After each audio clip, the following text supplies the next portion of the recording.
Я, как руководитель комитета Башкирского национального движения за рубежом, выражаю соболезнования татарскому братскому народу в связи с трагической датой Хатер Күні 1552 года. Я верю, что Татарстан и татарский народ обретут свободу и независимость и станут самостоятельным, развитым, демократическим, сильным, независимым государством. Так же, как и все другие народы.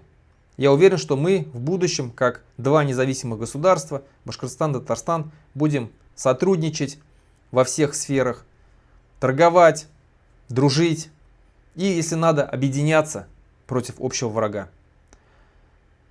Татарвар алға, башқұрттар хідін менен бірге.